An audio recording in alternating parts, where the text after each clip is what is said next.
Bismillahir Rahmanir Rahim. Salamun alaikum. Welcome to our program, Muslim Scientists. Insha'Allah, today we shall learn about the life and works of Mohammad Abul Wafa Al Buzjani. He was born in the year 940 Christian era in Buzjan in Nishapur in the Khorasan region of Iran. He was one of the most prolific and well-known Islamic mathematicians and astronomers. He worked at Baghdad Observatory of his patron, the Caliph Sharaf al-Dawla. As one of the last translators and commentators on Greek works, he wrote many analyses, now lost, on the works of Euclid, Diophantus, and Al-Khwarizmi. His most important contribution lies in several branches of mathematics, especially in geometry and trigonometry. He made important innovations in spherical trigonometry, and his work on arithmetics for businessmen contains the first instance of using negative numbers in a medieval Islamic text.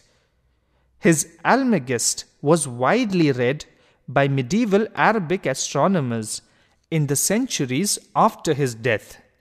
In his study of the orbit of the moon, he developed the knowledge of the tangent function and introduced a new method of constructing sine and tangent tables. His Zij Shamil or consolidated tables is distinguished by being accurate to 8 decimal points, while those of Ptolemy were accurate only to 3. Abu al-Wafa is also credited with the discovery of the secant and the cosecant function, as well as the relationships among all 6 of the trigonometric functions. Astronomy was of major interest to Arabic mathematicians, and their developments in trigonometry made it possible to construct much more accurate astronomical tables. Their interest was not a matter of mere intellectual curiosity. Islamic religious ritual required 5 daily prayers to be performed by the faithful, at times regulated by the sun's position. The prayers had to be said facing in the direction of the Kaaba in Mecca. Additionally, the Islamic calendar is based on lunar months, each month beginning at the first appearance of the lunar crescent after the new moon. To ensure that the rules of Islam were faithfully followed, it is necessary to have precise knowledge of celestial and planetary motions, as well as terrestrial geography. He made a special study of the tangent and calculated a table of tangents.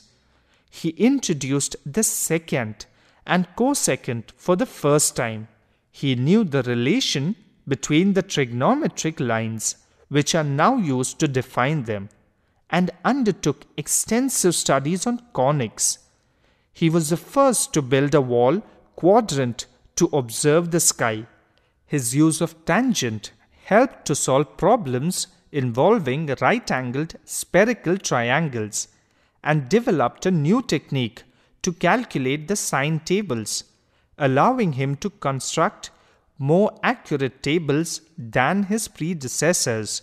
He participated in an experiment to determine the difference in local time between his location and that of Al-Biruni, who was living in Kath, now a part of Uzbekistan.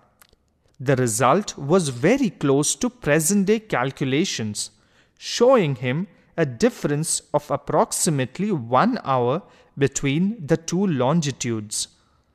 He established several trigonometric identities such as sine A and B in the modern form, where the ancient Greek mathematicians had expressed the equivalent identities in terms of chords.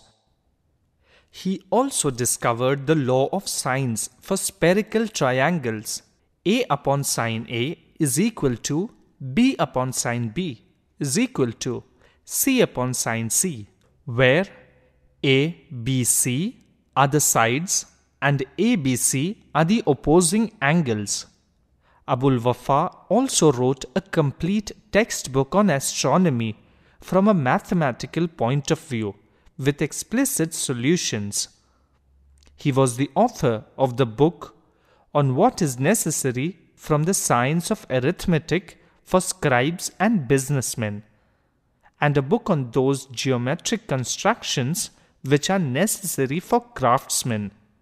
In his book on arithmetic for businessmen, Abul Wafa did not make use of the Indian numerals.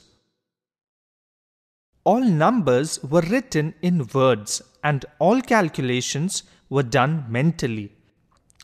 It wasn't that Abul Wafa was unfamiliar with the Indian numerals. He was in fact quite an expert in their use. However, he knew the audience he was writing for, and businessmen preferred finger reckoning arithmetic. Did you know that the crater Abul Wafa on the moon is named after him?